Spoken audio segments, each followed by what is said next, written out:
আজকে আবারও আমরা বাজারও গেছিলাম কিছু ফল কিনতে। শরীর বেশি দুর্বল হয়ে গেছে তো টিবি রোগের ওষুধ খাওয়া হইতেছে।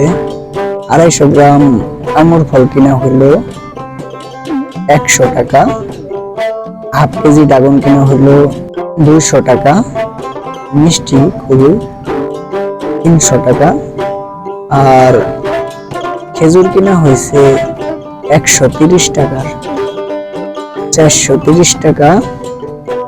টার্কি মুরগি অনেকদিন ধরে খুঁজতেছিলাম, টার্কি মুরগি পাই না, আজকে খুবই সস্তায় পাই আসছি। 2টা ডিম পাড়া মুরগি, ডিম পারবে আর কি 15-20 দিনের মাঝেই 1650 টাকা।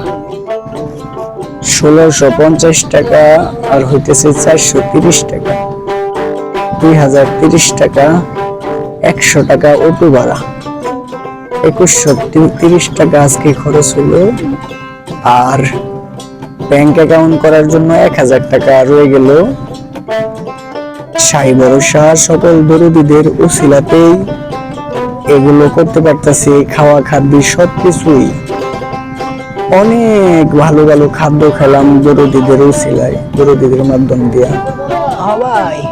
অনেক ভাইয়েরা অবশ্যই অনেক মন্তব্য করে, যুক্তি দেয় যে আপনারা কিছু একটা করেন না কেন। আসলে আমাদের যা করার, যতটুকু করতে পারি অতটুকু চেষ্টা করি। আর আর্থিক যে রোজগারের ব্যাপারটা, এটা করতে হলে তো বেশ আমাদের একটা সিস্টেম লাগে, বেশি ক্যাশ লাগে।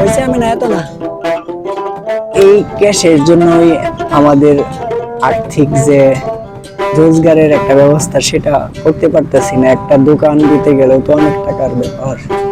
কালকে শুক্রবার সন্ধ্যা 8:30 পর আসছি আমরা সরাসরি লাইভে। দরদীদের সাথে আলোচনা হবে, আড্ডা হবে। সাই ভরসা, সবাই ভালো থাকেন, সাই দয়াময় সবাইকে ভালো রাখুন। আশেপাশের অসহায় মানুষ এবং নিরীহ প্রাণীদের প্রতি সুনজর রাখেন। সবাইকে নিয়ে ভালো থাকেন।